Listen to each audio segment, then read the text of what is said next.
හස්බන්ඩ්ගේ යාළුවා අලුතින් brand New වාහනයක් මිලට ගන්නවා. හැබැයි අලුත් වාහනයක අවශ්‍යතාවය මගේ ජීවිතය තුළ නැහැ. නමුත් මම බිරිඳක් විදියට මගේ හස්බන්ඩ්ට කරදර කරනවා. එයාලා අලුත් බ්‍රෑන්ඩ් නිව් වාහනයක් අරන් තියෙන්නේ. අපිත් මේ වර්ගයේම වාහනයක් ගමු. සමාජයේ දැන් තියෙන ට්‍රෙන්ඩ් එක තමයි මේක. මෙන්න මේ අනිත් අයව අනුකරණය කරනවා කියන එක ඇත්තටම ජීවිතයට හොඳ පුරුද්දක් නෙවෙයි. අපි හැම විටම අපි වෙන්න උත්සාහ කරන්නට ඕනේ. අපි කවුද?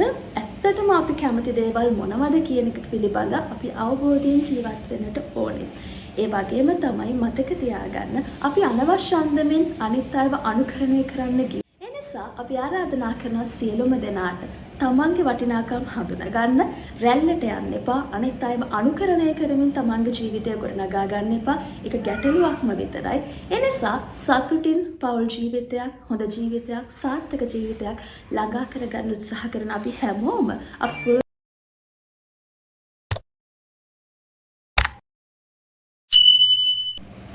ආයිබෝන්. අපිත් සමහර වෙලාවට අපේ ජීවිතවල අනිත් අය කරන දේවල් පසුපස්සේ රැල්ලට යමින් ඒ දේවල් අපේ ජීවිතයට අනුකරණය කරන්නට උත්සාහ කරන අවස්ථා තියෙනවා. මම මෙන්න මේ කියන කතාව තවත් මේ විදියට විස්තර කරොතින් උදාහරණකින් අපි හිතමු මගේ හස්බන්ඩ්ගේ යාළුවා අලුතින් බ්‍රෑන්ඩ් නිව් වාහනයක් මිලට ගන්නවා. හැබැයි අලුත් වාහනයක අවශ්‍යතාවය මගේ ජීවිතය තුළ නැහැ. නමුත් මම බිරිඳක් විදියට මගේ හස්බන්ඩ්ට කරදර කරනවා. එයාලා අලුත් බ්‍රෑන්ඩ් නිව් වාහනයක් අරන් තියෙන්නේ. අපිත් මේ වර්ගයේම වාහනයක් ගමු.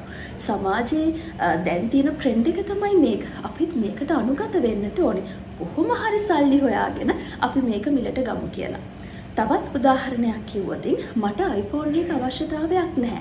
හැබැයි මගේ යාළුවා iPhone එකක් මිලට ගන්නවා.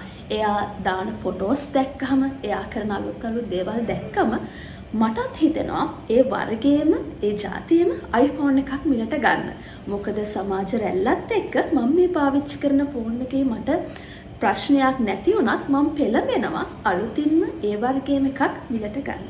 ඉතින් කවදා හරි මෙන්න මම මේ කියන තත්වයන් අපිට අපේ ජීවිතය තුළ පැන නැගිලා තියෙනවා නම් ඇත්තටම අපි අනිත් අයත් එක්ක සංසන්දනය කරලා අපේ ජීවිතය රැල්ලට අනුකරණය වෙමින් යන තත්වයක් අපිට අත්දකින්නට පුළුවන්. ඉතින් ඇත්තටම ඇයි අපිට මෙහෙම හිතෙන්නේ කියලා අපි චුට්ටක් බලමු. අංක 1 තමයි අපිට මෙහෙම හිතෙන්න එක හේතුවක් අපි බයයි සමාජයෙන් පුද්ගලයන්ගෙන් අපි වෙන් වෙයි කියන බය තියෙනවා. Fear of being left out. සමාජ කණ්ඩායම් වලින් අපි හැලේ, අපි කොන් වෙයි. ඒ නිසා යන රැල්ලට යමින් අපි මෙන්න මේක අනුගත වෙන්න නම් අපි අනිත් අය කරන දේවල් කරන්න ඕන කියලා හැඟීමක් අපේ සිත තුළ ඇති වෙන්නට පුළුවන්. ඒ වගේම තමයි අපි වැඩිපුර සමාජ මාධ්‍ය ජාලා පරිහරණය කරනවා නම් මේකත් එක හේතුවක් වෙනවා අපි මෙහෙම හිතන්න පටන්.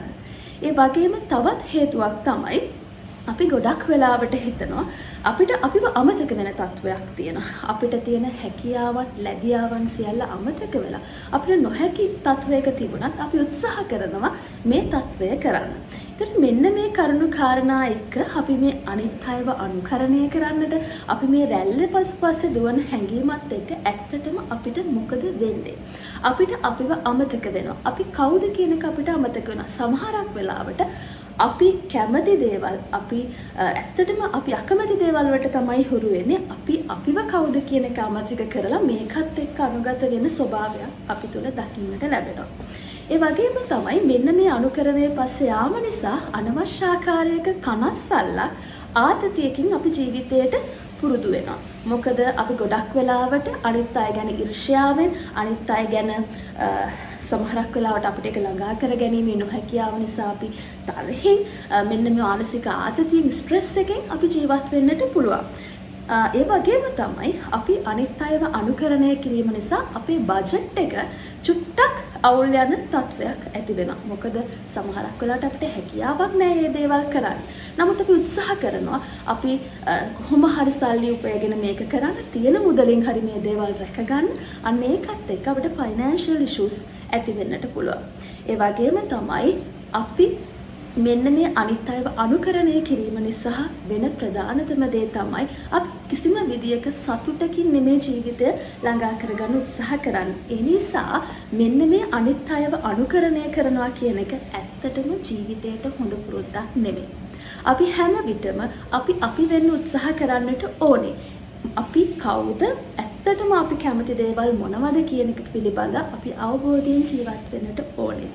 ඒ වගේම තමයි මතක තියාගන්න අපි අනවශ්‍ය අන්දමින් අනිත් අයව අනුකරණය කරන්න ගියොත් අපේ ජීවිතේ අපිට අපිව නැති වෙන්නට පුළුවන්. ඒ නිසා සතුටු පෞල් ජීවිතයක් ගත කරන්න, තමන් හොඳ ජීවිතයක් ගත කරන්න, වටිනාකම් කියන දේවල් අවබෝධ කරගෙන කටයුතු කරන්නට අපි උත්සාහ කරන්නට ඕනේ.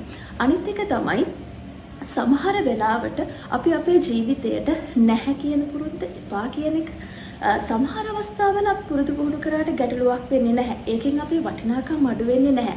අපි යම් කිසි දෙයකට අපි අකමැති නම් අපි ඒකට නැහැ කියන්නේ. මට ඒක එපා කියන්න යම් කිසි ආකාරයක නැලවීමක් අවශ්‍ය වෙන්නේ නැහැ. මොකද ජීවිතේ අනිත් අය පිටිපස්සේ රැල්ලට යමින් අපි සමාජගත වුණොත් අපිට අපිව අමතක වෙලා අපිට අපිව නැති වෙන්නට පුළුවන්. ඒ නිසා අපි ආරාධනා කරනවා සියලුම දෙනාට තමන්ගේ වටිනාකම් හඳුනා ගන්න, රැල්ලට යන්න එපා, අනිත් අයව අනුකරණය කරමින් තමන්ගේ ජීවිතය ගොඩනගා ගන්න එපා. ඒක ගැටලුවක්ම විතරයි. ඒ නිසා සතුටින් පෞල් ජීවිතයක්, හොඳ ජීවිතයක්, සාර්ථක ජීවිතයක් ළඟා කරගන්න උත්සාහ කරන අපි හැමෝම අපි පුරුදු පුහුණු වෙමු. අනිත් අයව අනුකරණය නොකර තමන් තමම වෙලා රැල්ලට නොයා ජීවිතය යහපත් අන්දමින් ගොඩනගා ගන්න. එතකොට අපිට අපි වෙලා අපිට හොඳ සාර්ථක ජීවිත ගත කරන්න හැකියාව ලැබෙනවාමයි. අයිබෝන්.